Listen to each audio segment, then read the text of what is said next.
Hello everyone, it's Shane Kanto, your Wasteland reviewer, and I'm here to review Santa Inc. And this is a new adult animated series on HBO Max and focuses on a world where Santa is a position and Santa has to pick successors, and his successor, who's supposed to be this big, great corporate guy, Tim Meadows, ditches him for Amazon and Jeff Bezos. So then he must pick a new successor who's this young elf voiced by Silverman, and you have Santa voiced by Seth Rogen, and throw in Craig Robinson and a whole like Paul Rust and a whole bunch of other people, and boy is this an interesting show. It's animated, and it's done in a way where it's supposed to look like the Rankin Bass kind of stop motion animation, but I'm pretty sure this is probably CGI. I'm just going out on a limb there. I could be wrong, but I'm pretty sure it is, but at least made to look that way. So, like, it's going for that classic kind of look to it. But my God, is this raunchy and foul.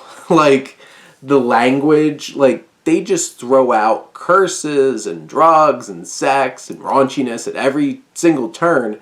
I feel like just for the hell of it. And in many ways, this show feels like it's going for that instead of anything else, which is a problem because also the characters aren't particularly likable.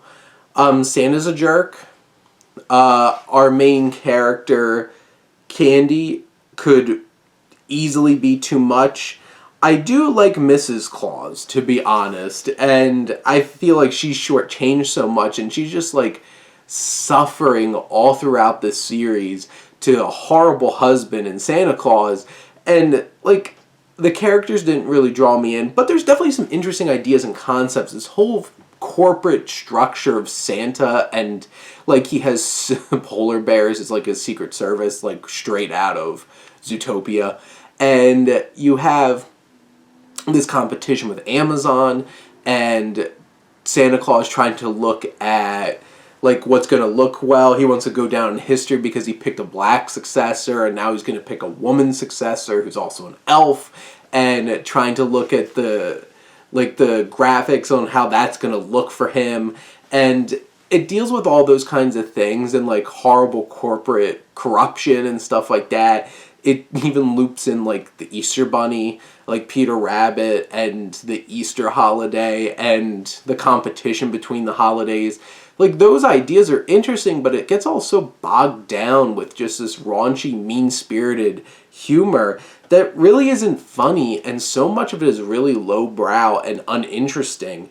And I feel like they wasted such a talented cast, and it's a shame because there is a lot of talent here. It's a very adult show, yet so immature in the same place, where it's just like, yeah, it's made for adults, but adults with the capacity of like a kid, because it so shoots for the lowest common denominator and shoots for the lowest branch.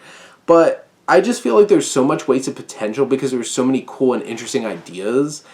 And, you know, it was 8 episodes. Each episode's like 25 minutes or so. So it wasn't a big undertaking. And it's not something where I'm like, oh my God, how could I have watched that? But like, I definitely didn't enjoy it as much as I would have hoped. And I was pretty excited for it. Like, the idea caught my eye, but how it was executed was so much that idea that it was just like a giant sledgehammer hitting you in the face with like foul language and sex and drugs and all kinds of stuff like that, without really digging deep into the commentary that it could have easily have done and done something smart and interesting with.